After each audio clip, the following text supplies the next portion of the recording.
사도행전 4장 13절에서 31절 말씀을 살펴보도록 하겠습니다.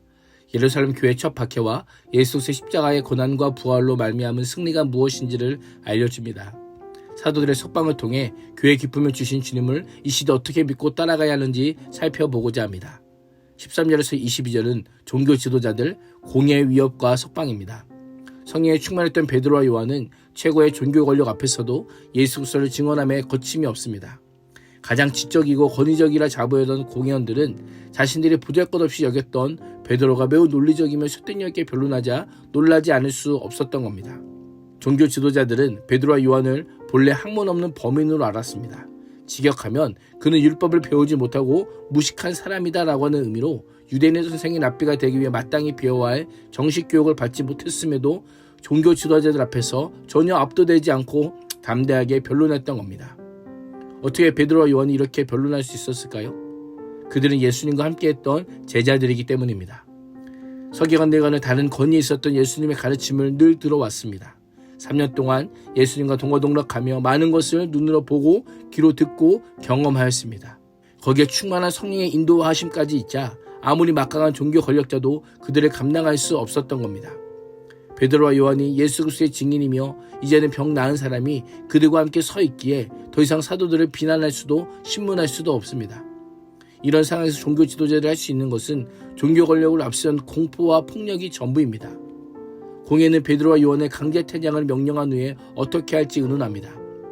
제자들의 증언도 증언이지만 제자들을 말미암아 기적이 일어났다는 사실은 예루살렘에 사는 모든 사람이 다 알고 있었고 자신들도 부인할 수 없다는 사실에 더욱 위기감을 느끼고 있었습니다. 공의의 결론은 권력으로 엄격하게 통제하자라는 겁니다.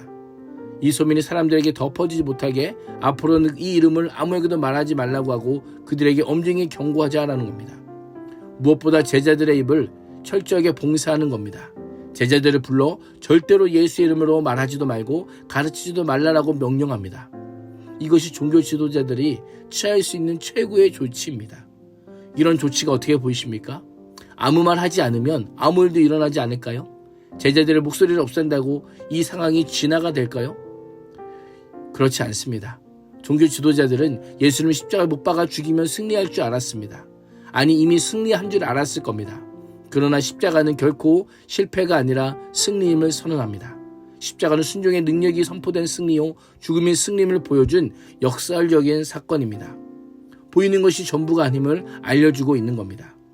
공의의 결정 앞에 베드로와 요한은 약속이나 한 듯 그들의 결정에 정면으로 도전하며 하나님 앞에서 너의 말을 듣는 것이 하나님의 말씀을 듣는 것보다 옳은가 판단하라라고 선언합니다. 거대한 종교 권력과 폭력에 대해 전혀 물러설 기미가 보이지 않습니다. 우리가 보고 들은 것은 말하지 아니할 수 없다라고 합니다. 우리가 예수 그리스도의 증인인데 예수 그리스도의 이름을 증언하기를 결코 멈추지 않겠다는 겁니다. 예수 그리스도의 복음을 경험한 자가 잠잠할 수 없는 이유가 바로 여기에 있습니다. 그들이 본 것이 무엇입니까? 예수 그리스도의 십자가와 죽음과 부활과 승천하심과 약속하신 성령의 강림을 직접 경험했습니다. 이런 확실한 증거들이 있는데 어찌 잠잠하겠느냐라는 겁니다. 권력의 위험에도 조금도 흔들리지 않는 제자들의 모습에 당황한 종교 지도자들은 지금은 방도가 없으니 일단 위험만 하고 풀어주기로 결정합니다. 갑자기 체포되어 끌려간 베드로와 요한은 어떠한 가혹한 폭력도 당하지 않은 채 무사히 풀려나자 모두 하나님께 영광 돌리며 하나님께서 행하신 이름을 찬양합니다. 베드로와 요한은 풀려나자 교인들이 모여있는 곳으로 가서 대제사장들과 장로들이 한 말을 낱낱이 알립니다. 설교등이 잡혀간 베드로와 요한이 공의 앞에서 신문을 받고 있을 때 예루살렘 교회는 솔로몬 행각에 모여 기도했을 겁니다. 이들은 무시무시한 권력이 순수히 제자들을 놓아주며 매우 놀라며 그들 안에 성령께서 역사하고 계심을 확신했을 겁니다. 놀람과 확신에 휩싸인 예루살렘 교회는 한 마음으로 하나님께 소리 높여 기도하기 시작합니다. 그 기도의 핵심이 무엇입니까? 역경을 피하거나 피할 수 있게 해달라고 간구하지 않습니다. 역경과 부딪힐 수 있는 용기와 위협 앞에서도 담대하게 복음을 증거할 수 있게 해달라고 간구합니다. 나의 기도와의 차이점이 무엇입니까?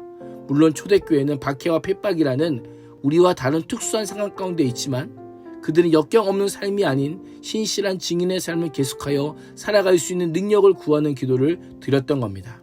자신들을 향한 대적의 위협이 지속될 것을 알았기에 하나님의 도우심을 더욱 구하고 있습니다. 고난을 면제받도록 기도하지 않습니다. 오히려 증인의 사역의 고난을 피할 수 없음을 알기에 더더욱 증인의 사역을 감당할 수 있도록 힘주시기를 간구하고 있습니다. 예수님께서 간절하게 간구하셨던 것처럼 제자들도 예수님의 종들로 그 길을 걸어가고 있는 겁니다.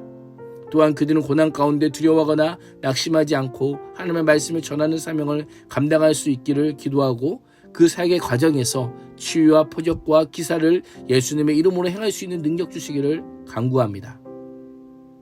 그들이 기도를 마치자 하나님께서 제자들의 찬송과 기도에 곧장 응답하시듯 모인 곳이 진동하고 모두가 성령이 충만하여 담대히 하나님의 말씀을 전합니다. 성령 충만은 제자들이 더욱 담대히 복음을 전하는 원동력이 되었고 교회를 하나 되게 하였습니다. 복음의 전진은 오늘도 막을 수 없습니다.